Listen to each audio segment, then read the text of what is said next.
Hi everyone, Laura Erdman-Luntz here. Welcome. I'm so excited to have you here. I have been waiting to release this 5-day challenge for so long. I actually had it initially in my publication calendars for back in March, and a variety of things happened. So it didn't happen back in March, and I've been waiting. It feels like springtime is such a great time to step into doing something really great for your life and for your health and your wellness. So this is an all good thing.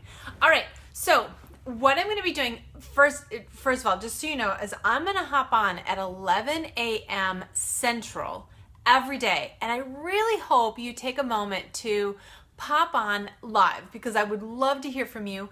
I've already received some questions, so I will field those. I'll field a couple of them today and some of them tomorrow. If you have questions, feel free to throw them out to me on, how the program runs or about yoga, your own practice, whatever it is. I'm going to just field a zillion questions. I will answer you personally if that's more appropriate, but some of these questions are spectacular. So I definitely want to make sure you all benefit from these great questions. So for those of you who don't know me, my name is Laura Erdman-Luntz, and I have been a yoga educator and life coach for 25 plus years. I have been doing this for my entire professional career. This is what I do. And I will tell you, I love teaching people from the beginning how to do yoga and how to do it really well, how to do it safely, how to make sure you're not going to injure yourself, make sure you can have a lifetime of yoga, creating healthier joints, not injured joints. So that is what the premise of this is. Please share with others. Please share this video with others if you get value out of it. Definitely share the challenge with others. All you need to do is go to lauraerdmanluntz.com/yoga challenge to get yourself signed up. Everything's going to be here. I mean, almost everything is going to be here on this page. I've already posted the video, and we've had, I don't know, like 30 views already in just a couple of hours, which is pretty exciting. So I will be sharing the video here, and these live streams will be here on my Facebook page, facebook.com/Laura Erdman-Luntz, in case you are finding this somewhere else. But if you sign up, you're going to get some other freebies, including a pose sheet cheat sheet, a workbook, practice workbook for this series, and a whole bunch of others. I keep thinking of things that I want to add. So anyhow, I would like to keep these pretty quick. I want to keep them to 10 to 15 minutes every day so that it's a nice little lunch break. Something you can do is pop in and see what we've talked about today. Today I wanted to talk a little bit about, actually quite a bit, about what the different types of yoga poses do for you. Now, here's the thing.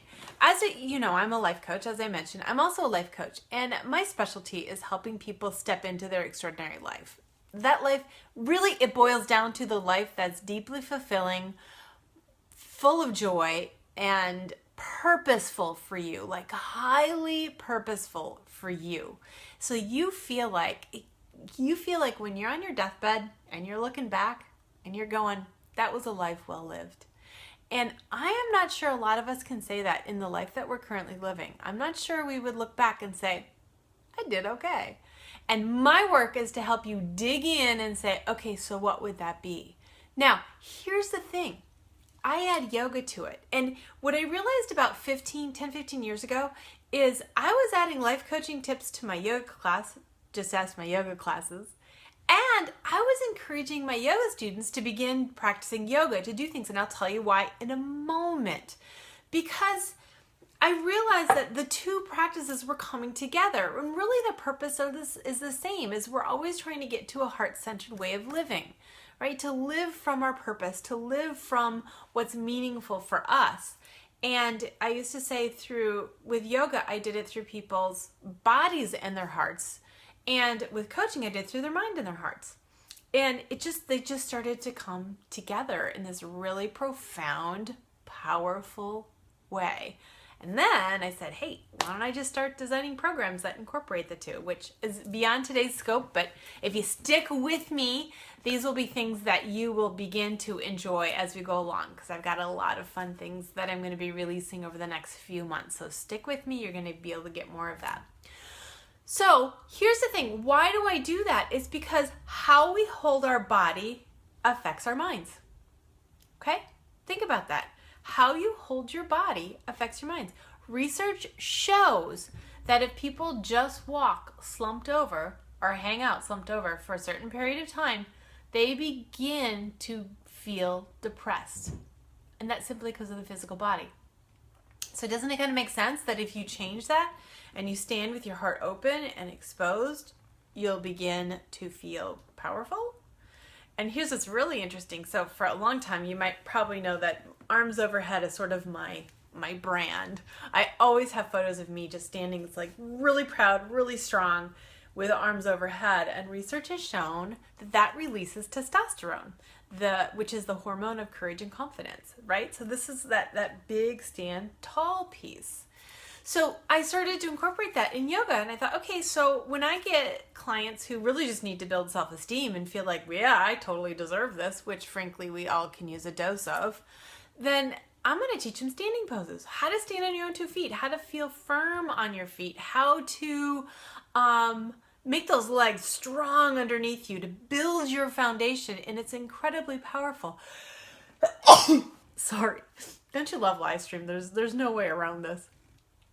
And so we work on standing poses, and today's practice is getting you started on those standing poses. And I started sharing with you my stories on how to stand tall and how to do it well, because you can also do it poorly, right? We can all stand like this, and we can all stand propped like this, which just creates more stress. And yes, it does. And that's a whole nother live stream. But standing with that firmness and forced tension creates stress. So finding that way to stand that actually builds that strength. So standing poses help you learn how to stand on your own 2 feet, how to build that strength. Now, back bends are super cool. So back bends help release adrenaline, but a really healthy one. So when you bend backwards, first of all, you're opening your heart, but you're also giving a very gentle, healthy massage to your adrenals, which are right back here. If you take your fist and just take your hands behind your back, you'll put your hands about where your kidneys are. And your adrenals are little pea-sized glands that sit right on top of the adrenals, and they release adrenaline, which is the stress hormone. But keep in mind, stress hormones are actually a really good thing, okay? The way we use them, not so good. But the stress hormones help you get that oomph, right? When you need to do something, they give you that strength. You know, of course, evolutionarily speaking, they give you the strength to fight or flee. You know, you've heard of those amazing stories where moms have lifted a car off of their child because they've got that adrenaline pumping, they've got this amazing strength. Well, we can also use that adrenaline in a healthy way when have to take a step in our life that we're scared of. That even though it's the one we need to take to get to the next place in our life, but it's making us scared, it's freaking us out. It happens, okay? So that's why we want to expose that. So when we do back bends, it's a really healthy massage for your adrenal glands, which keeps them a little juicy because they can get a little fried from all of the adrenaline that we release in our bodies. So it helps keep them juicy, but also gives you that little bit of a release to give you that oomph. So back bends will help wake you up, give you a little strength. I use them very specifically when I'm making some sort of shift in my life that's freaking me out for whatever reason. But the other thing back bends do is they open your heart. Don't you love my beautiful orchid? It's getting in the way though, because I talk with my hands. So they open my heart, and they create this expansiveness in your heart, which also makes you want to do something that's serving the world, right? That's heart-centered, okay? So that's back bends. And back bends we're doing, I believe, Wednesday or Thursday. I'm going to begin teaching you back bends, because the other thing is when you do them poorly, they land in your lower back.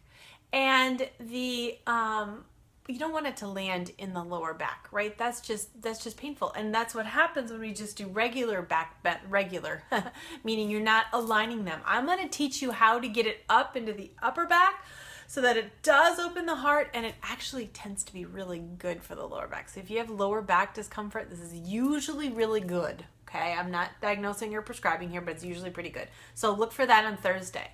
Now, let's talk about forward folds.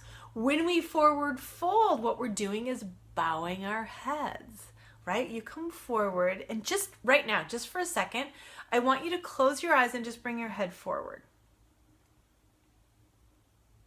Take a breath. Okay, come back up. Did you notice it was a little calming? I mean, just a little, because that was just a little one, but there's just a little bit of I call it the exhale. You know, that, when you come forward and you feel that relaxation that comes in the body when you go forward just a little. Forward folds are all about being present, being calm, being quiet in your present. Okay? So when you go forward, it's gratitude, it's surrender, it's like thank you, right? It's thank you so much as you come forward. And gratitude is always about in our present. You need to be grateful about what's happening right now, right? You feel it now. So when you're cultivating gratitude, forward folds. When you're cultivating a sense of being present, it's a forward fold. Okay? So all kinds of forward folds. They don't have to stretch your hamstrings or whatever, just forward folds. And we will be talking about those. I introduced those to you as well. Okay? Now, if you add a forward fold to a standing pose, okay, standing poses, again, strength, and forward folding from that place of strength is the feeling of I deserve this. Because the one challenge with gratitude is people often put on this, I'm not even sure how to phrase it. I was going to say false humility, but I don't want, actually it's not that. It's really low self-esteem. It's like forward folding in a, I'm so glad I got this. I don't deserve this. Thank you so much. I don't know how this happened. We want to let gratitude come from, I deserve this. I totally am worthy of this. And I'm still really grateful that I have this at the same time. And we can talk about that as we go forward. If you have questions, let me know. Okay, twists. Twists help you, I mean, you probably figured this out, right? They help you let go. So here's the thing. Whenever you're holding on to something, you are holding on to it in different places in your body. So if you're holding, and usually it's an emotion, maybe always it's an emotion. So when you experience an emotion in life, you go through a time of anger or fear. Let's do fear. Fear is a really common one. And you don't experience the fear fully in the moment, which we don't tend to do. We want to stuff it because it's not comfortable. We don't want to be feeling it, right? It's not comfortable.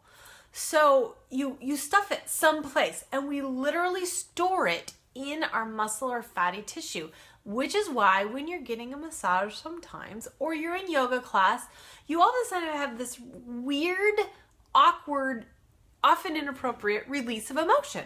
So you might start crying or laughing, or you get angry, and that's because you are releasing that spot in your body, wherever it is. And I will tell you, if you think about something you know you're holding on to, your anger with your spouse, annoyance with your teenager, fear around money, whatever, when you think about it, you're going to feel a part of your body that goes, ugh.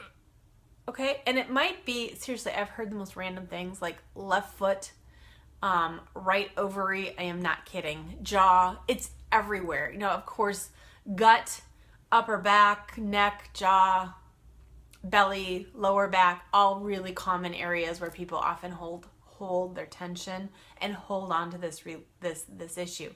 So when we're practicing twists, that helps us release. Now, even if it's in your left foot, that twist will really help you let that go, no matter where it is. Now, most commonly, it's somewhere in the torso anyway, so the twist is actually getting right into wherever that is.